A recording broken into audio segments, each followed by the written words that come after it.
안녕하세요. 여러분이 보내주신 자료로 오늘은 DK락을 한번 깊이 파고 들어보겠습니다. 이 회사가 최근 3분기 실적이 어닝 서프라이즈라고 해서 시장을 깜짝 놀라게 했죠? 네, 맞습니다. 이게 석유화학, 조선, 반도체 이런 데 들어가는 정밀 부품, 그 개장용 피팅 밸브 만드는 회사라고요. 네, 맞습니다. 핵심 부품이죠. 유체나 기체 흐름을 아주 정밀하게 제어하는. 그런데 작년하고 올 상반기까지는 실적이 좀 안 좋았다면서요? 네, 꽤 안 좋았어요.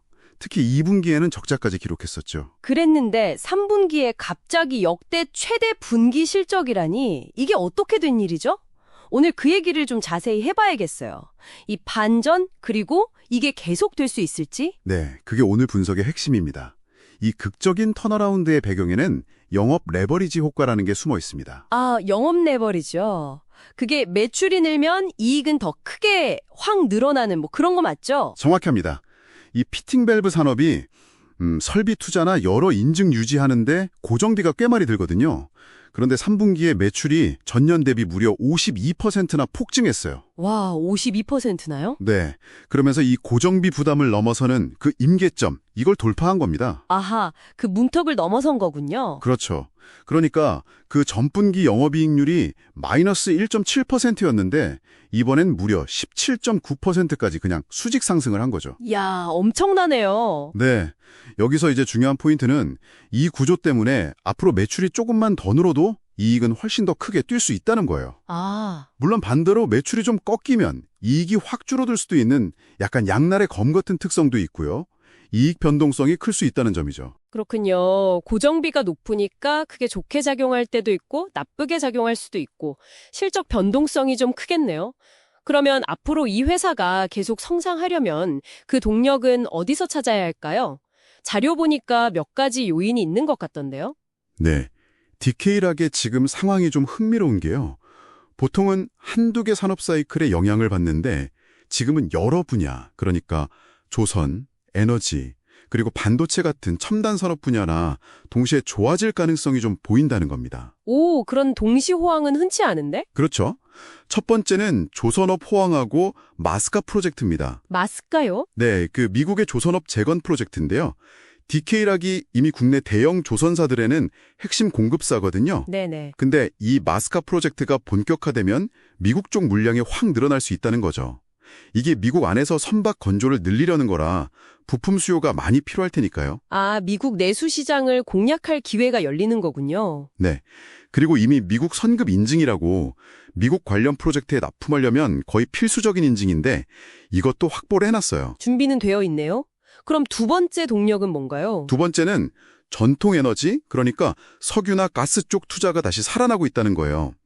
이게 약간 지정학적인 이유, 에너지 안보 이슈 같은 것 때문에 미국이나 유럽, 중동에서 관련 투자가 확 늘면서 디케일락 주력 제품 수요가 급증했습니다. 아, 사실 이번 3분기 어닝 서프라이즈도 이게 가장 큰 원인이었어요. 아하, 결국 에너지 안보라는 큰 흐름이 이 부품 회사 실적까지 끌어올린 거군요. 맞습니다. 조선 에너지, 이게 전통적인 축이라면 뭔가 미래를 위한 새로운 카드 같은 것도 있나요? 네, 그게 바로 세 번째 동력, 신성장 문력 확보입니다. 기존에도 반도체 공정에 들어가는 초고순도 UHP 부품, 이게 기술 장벽이 꽤 높거든요. 미세 공정에서는 아주 작은 불순물도 용납이 안 되니까. 네, 그렇죠. 그리고 수소에너지 관련 부품도 하고 있고요. 여기에 더해서 특히 항공 방산 분야 진출을 아주 중요하게 보고 있습니다. 항공 방산이요? 네. 만약에 이 신사업이 제대로 성과를 내기 시작하면 시장에서 디케일락을 보는 시각 자체가 달라질 수 있어요. 그냥 일반 부품사가 아니라 성장주로 보는 거죠. 그렇게 되면 지금 주가 수익 비율, PR이라고 하죠. 시가총액을 순이익으로 나눈 거. 이게 한 10배 정도인데 이게 15배 이상으로 재평가 받을 수도 있다. 뭐 이런 기대감이 있는 겁니다. 아, 그러니까 단순히 실적이 느는 걸 넘어서 기업 가치 자체가 레벨업 될 가능성이 있다는 거네요? 그렇죠. 잠재력이 큰 거죠. 물론 뭐 좋은 얘기만 있을 수는 없겠죠. 위험 요인, 리스크는 없나요? 당연히 있죠. 가장 큰 변수는 역시 원재료인 스테인리스 스틸 가격 변동성입니다. 니켈 가격 같은 게 막 뛰면 원가 부담이 확 커지거든요. 아, 원자재. 네. 그리고 수출 비중이 74%나 돼요. 엄청 높죠. 네, 높네요. 그래서 환율 변동도 실적에 영향을 많이 줍니다. 지금은 달러가 강세라 좀 덕을 보고 있지만 반대로 원화가 강해지면 수익성이 좀 안 좋아질 수 있죠. 환율도 중요하고. 마지막으로는 지금은 조선, 에너지, 반도체 이쪽 전방 산업들이 다 같이 좋은 분위기지만 혹시라도 이 사이클이 동시에 꺾이면 작년에 그랬던 것처럼 또 어려움을 겪을 수도 있다는 점, 이것도 염두에 둬야 합니다. 그렇군요. 기회 요인도 뚜렷하고 위험 요인도 명확하네요. 자, 그래서 분석가들은 이 회사의 2025년 말 주가를 어느 정도로 보고 있습니까? 보고서에서는 일단 2026년 예상 실적을 기준으로 봐야 한다고 하더라고요. 주당 순이익, EPS라고 하죠. 주식 하나당 예상되는 순이익. 이게 1,052원 정도로 예측되는데 여기에 이제 비슷한 다른 회사들 평균 PER 한 10배 정도를 적용하면 기본 목표 주가는 15,500원. 현재 주가보다 한 40% 정도 높은 수준이죠. 41% 정도. 네.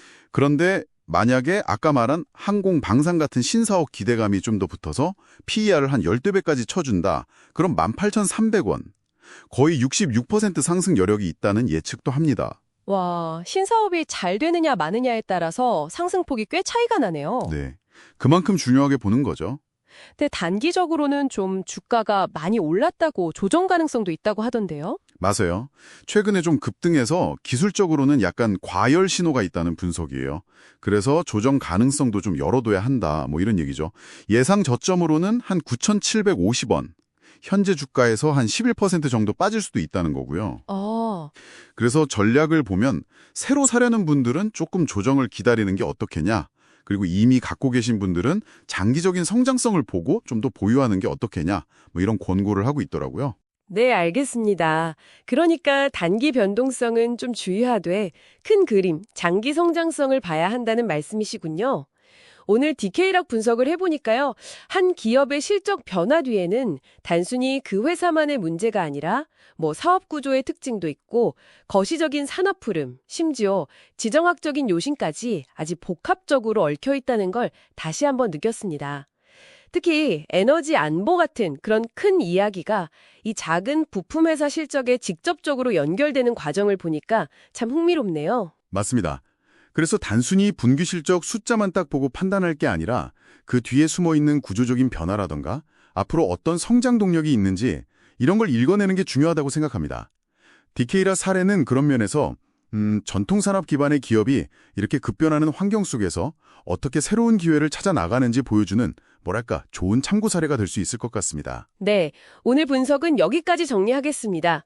마지막으로 여러분께 질문 하나 던져보면서 마무리할까 하는데요. 오늘 분석은 주로 경제나 산업 데이터에 기반한 거였잖아요.